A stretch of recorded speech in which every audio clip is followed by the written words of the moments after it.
tadi saya menggunakan face shield dan masker yang kemudian di belakang keduanya tanpa seorang dokter langsung mengecek suhu saya dan beberapa pertanyaan standar protokol COVID yang kemudian saya pun mencopot semuanya ketika dikatakan clear. Masker dan face shield saya lepas. Kemudian Pak Pratikno dengan santun berkata, "Terima kasih, pesan saya dijawab cepat dengan kehadiran Pak Mardigu di sini." Yang saya jawab cepat sambil setengah menunduk. "Oh nggih, siap Pak Menteri." "Oh iya, maaf, ada apa ya? Kok orang seperti saya yang jauh dari kepantasan diperintah datang ke Istana Bogor?" Pertanyaan saya tidak dijawab oleh Pak Pratikno, juga tidak dijawab oleh Pak Pramono Anung. Lalu Pak Pramono Anung berkata dengan perlahan, "Nanti di dalam saja semua penjelasannya." Sambil dirinya memerintahkan saya mengikuti dirinya berjalan. "Silakan Pak Mardigu," katanya sambil berjalan, yang saya ikuti dengan segera. Kemudian kami berjalan ke arah ruangan yang tadi saya lewati dan kali ini pintu telah separuh terbuka. Pak Pratikno mendahului masuk dan saya pun mengikutinya. Jreng!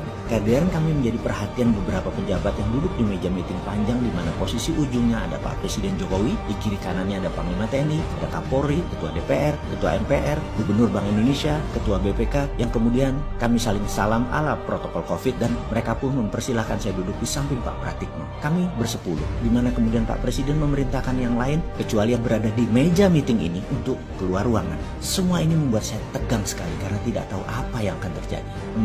Begini, saya langsung saja. Demikian Pak Presiden mengawali percakapan malam ini dengan nada seperti dirinya lakukan yang banyak kita kenal, mengeja perlahan kata per kata. "Mas Mardigu, terima kasih atas kehadirannya. Kami mengundang semua yang hadir di ruangan ini dengan pemberitahuan sangat terbatas dan semuanya sama. Hanya kami putuskan tadi sangat cepat yaitu jam 7.30-an malam untuk kehadiran jam 10 malam ini di ruangan ini. Semua tidak ada yang tahu agenda apa yang akan kita bicarakan kecuali saya dan Pak Pratikno." Suasana hening dan terlihat ekspresi wajah lainnya sama seperti saya, bertanya-tanya. "Mas Mardigu," demikian nama saya disebut beliau dan saya menambah tegang deg-degan di hati saya. "Kalau saya beli waktu 15 menit. Demikian Pak Presiden melanjutkan perkataannya. "Bisakah presentasi singkat, padat, cepat menceritakan bagaimana strategi MMT kita terapkan untuk Indonesia menjadi negara nomor 1 di dunia dalam waktu yang cepat dan harus diraih sebelum tahun 2030.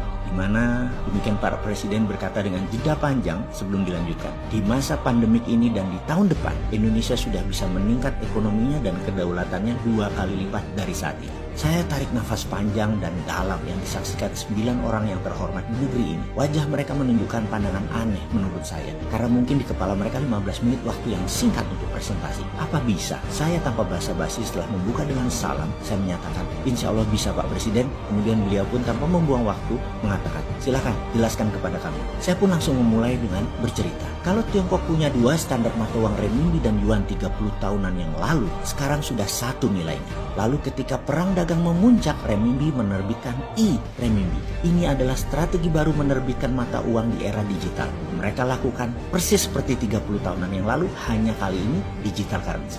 Jadi saya usulkan ada baiknya Indonesia membuat e-rupiah atau e-rupiah yang berbasis blockchain dengan underlying proyek nasional produktif. Sekali lagi, penekanannya adalah proyek nasional produktif, yaitu faktor produksi untuk ekspor berbahan baku lokal, kemudian proyek produksi pengganti impor, kemudian proyek produksi pemenuhan kebutuhan nasional termasuk pangan dan kesehatan, kemudian proyek produksi penunjang pertumbuhan nasional seperti infrastruktur dinamis lainnya termasuk kawasan ekonomi khusus bebas pajak minimum 10 tahun. E-rupiah ketika diterbitkan dengan Trusted Open Ledger ini akan mudah mengontrol peredaran digital currency rupiah tersebut sehingga menariknya kembali dari peredaran untuk kendali inflasi menjadi mudah. Sarananya, saya punya program blockchain sudah jadi sejak 2 tahun yang lalu untuk dashboard pemerintah dan kendali sistem distribusi digital currency rupiah yang akan saya berikan ke negara. Dan sebaiknya dibuatkan lembaga khusus untuk hal ini yaitu SKK Satuan Kerja Khusus Keuangan selama proyek ini berjalan yaitu 10 tahun.